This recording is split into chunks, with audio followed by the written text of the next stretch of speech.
Pulisan sa Iligan nilapiktado sa gikinambigitang kaso ni PNP Chief General Alan Purisima. NGCP ni-energize sa 230 kilovolt line. Dami ni Angkol Disimado at biliak ang asyenda ni Binay. Samtang sa balita ng negosyo mga kasama, pagtaas sa presyo sa Noche Buena item sa dunay 1 million pesos na multa. Samtang sa balita ng sports, Royal Shine minaw kontra sa Blackwater. RMN News, Diretso Balitang Iligan. Episode ng Mindanao Mayan Buntay mga adlaw Sabado. Pizza 25 na ng bulan sa Oktubre tuwing 2014 live gikan sa RMN News Center sa mga registra ng General Kumanay. Kini si kasamang General Kumanay sa mga balita sa programang Diretso Balitang Iligan. RMN News, Diretso Balitang Iligan. Walang halay sa balita mga kasama, yung Kunos Martino sa tanan ang transmit orange sa may tamang tamis sa timpla gihimo para sa Mindanao.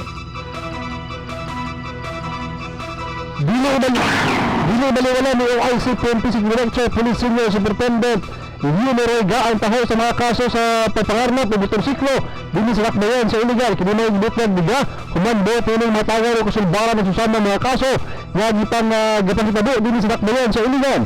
Buot nila na dili na baliwalaan na sampit ng mga kaso tungod ang may kinabuhi sa tao na kalas netong galuna nila din sa katong usa ka habalabal driver kinsa gikarnapan o gipatay. Tungod nini padayon ang gihimo investigasyon karon sa kabulisan labot sa sampit nga panghitabo. Ako itong kagatan o follow-up investigation para masumpan nato. Aside from that, Ivan Fernandez, ano gyapon to, matawag gyapon nato itong sa karnapping, gigamit o giko ang motor niya, nato po nag-ipa-investigar karon. Ang pamahayag ni OIC PNP City Director Police Senior Superintendent Yumerega minahinado sa Radyo Mo Nationwide. Radyo Mo Nationwide. Ang mga balita na kasama gikan Kunos Martino sa tanan ang fans po sa may tamang tamis sa timpla gihimo para sa Mindanao. RMN News, Diretso Balitang Iligan. Pinusulang na halay sa balita na kasama gikan Kunos Martino sa Bolak Stream 1. Daming yaman. Dili apektado ang kapulisan sa Dakbayan sa Iligan. Labot sa gikalambigitan nga isyu karon ni PNP Chief General Alan Purisima. Kini may gibutlan ni OIC PNP City Director Police Senior Superintendent Yumerega sa Radyo Mo Nationwide. Matod paniga nga bisan pa sa mga isyu nga gitubang sa ilang dako sa kapulisan pabili ang ilang mga trabaho sa paghatag og serbisyo sa katawang Iliganon.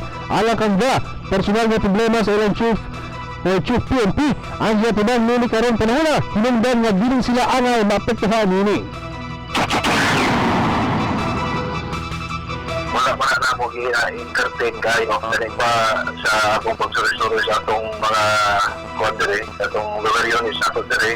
Nakita mo na ito nga dinadektado, wala may na-apektuhan ng national check na ng kuwan, kang CPNP. Kay katotohan nga mga isyo mo nakasinto dito sa Manila, kung involve ang PNP, kaya na mga negation nga kuwan lagi, na gamit nga kondo, gamit sa PNP nga lang ginawin nga direct primary, pero sa amo dire sa kapulisan sa Iligan, wala may mga pictorian na. Ang mga pamahayag ni OIC PNP City Director Police Senior Superintendent Yumerega minahinado sa Radyo Mo Nationwide. Radyo Mo Nationwide. Ang pagbalita ng Kunos Martino sa Bolak Stream 1. Daming yaman. RMN News, Diretso Balitang Iligan.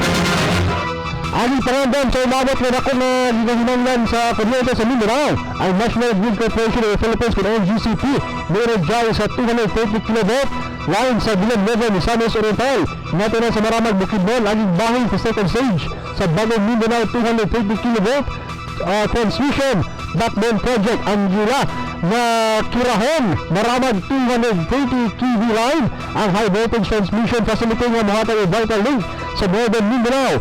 Doon ay mutang ang existing power plants sa South Mindanao. Doon ang load o demand ang gilantaw na mutaas.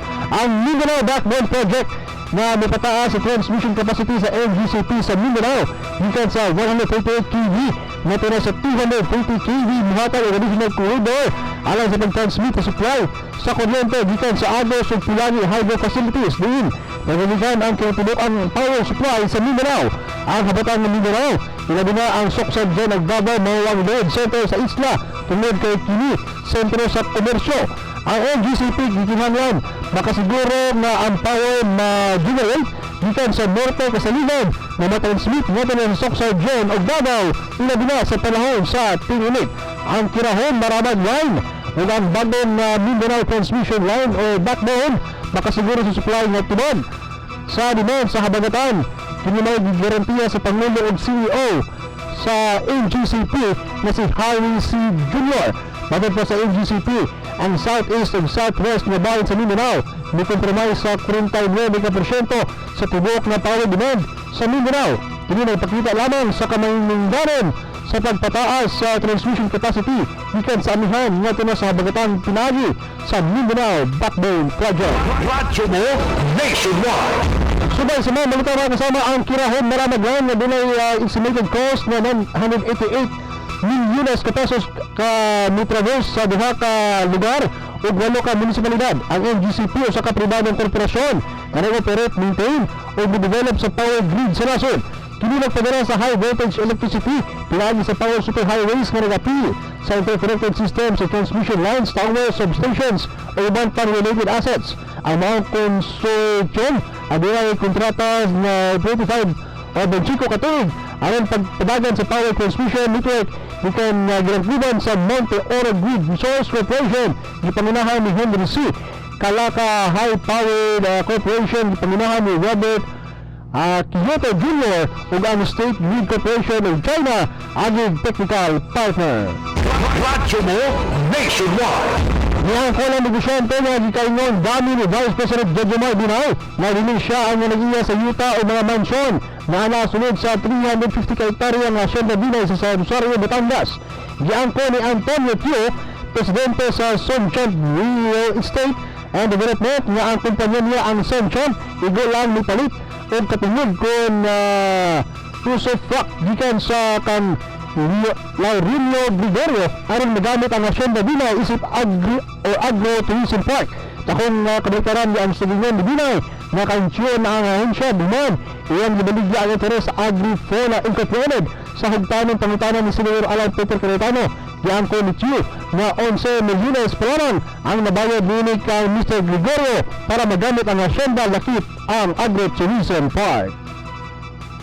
Radyo mo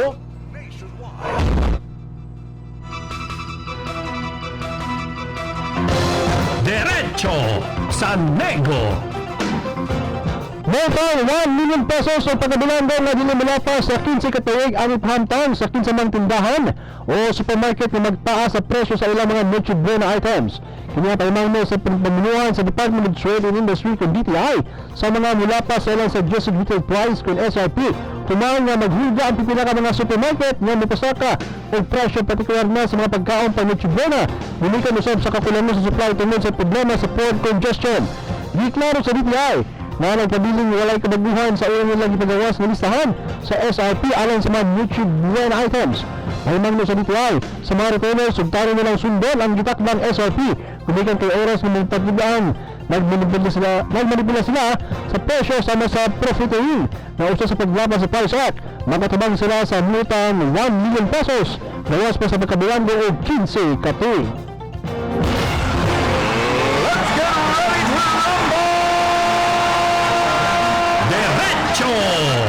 Palaro. Dipindi sa Rain and Shine ang Blackwater Elite na gabi is score na 82-75 na gipagayon sa Smart Araneta Coliseum. Kini ang unang kadaugan sa Elastic Painters umahan sa ilang pagkapili sa San Miguel Blumen buhatang Domingo samtang kinusa ang kadawang pagkapili sa Blackwater. Mayroon best player of the game si Raymond Almazan na dunay 17 puntos o 10 rebounds. Dipindi usab sa second sex ang NX sa first game sa nagpadayong Philippine Cup sa score na 103-81. RMN News Panahon. Atong taro sa Intertropical Convergence Zone o ITCZ ang Mindanao o Eastern Visayas sa pagkinabi ng upaya sa forecaster Hiner Kitlong na lauman na mahinom mapangalunan na dunay hinay-hinay nga tuna sa kasaranan nga pagulan sa mga lalawigan sa maong rehiyon. Samtang gulikan sa amihan o Northeast Monsoon lauman ang napanganuron nga kalangitan nga dunay katagatan nga pag-ulan sa rehiyon sa Cagayan Valley, Cordillera ug Ilocos. Samtang ang Metro Manila ug ubang bahin sa nasud mahimong maayo ang dalan sa panahon apan lauman nga mahimong napanganuron nga dunay katag-katag nga pag-ulan o pagdulugog ilabi na sa hapon o gabi. RMN News. Diretso Balitang Iligan.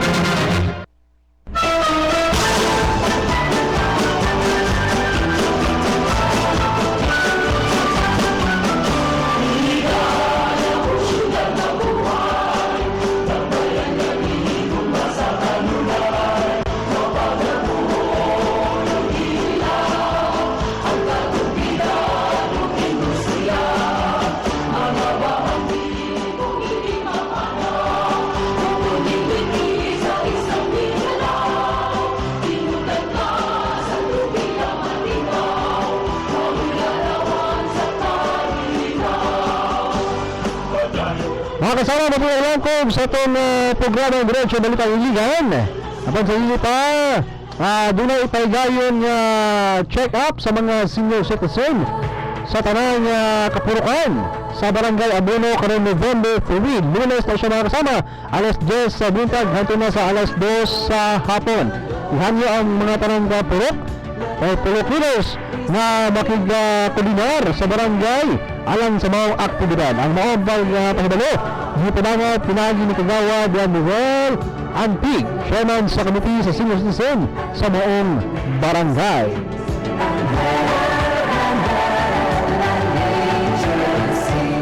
Ang kanina kasama masunod na programa straight to the point. Ako ba si kasamang engineer o kasamang Jose Chris Kinamato o kasamang Felix Talasan. Hindi na naman diri sa RMN News Center. Sana sa station manager kasamang Ramiro Mero Iniman. Sa tanong technical partner kasamang Judy Iton. Hindi si kasamang Jay. Malagro na siya. Hindi si kasamang Jay na Michael. Tatak. RMN.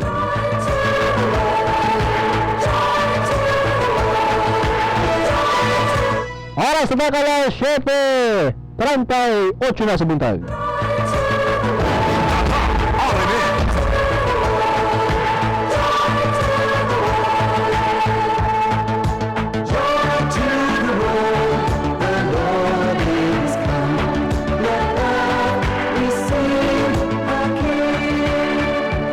One round! Birthday ko 5 months ago. Libre ko! Ako na, Heart! Total, memorize ko na yung Bohemian Rhapsody. Mama! Isang tanway laban! Ma'am, agawan sila sa heart mo ah. Ay, naku kuya, ang pinag-aagawan nila, Tansan. Dahil sa Tanway 160, Tanzanalo pa premyo. Just look under the cap at pwedeng manalo ng 160 million worth of prizes like a brand new Toyota Wigo. At dahil sa wakas, marunong na akong sumipol.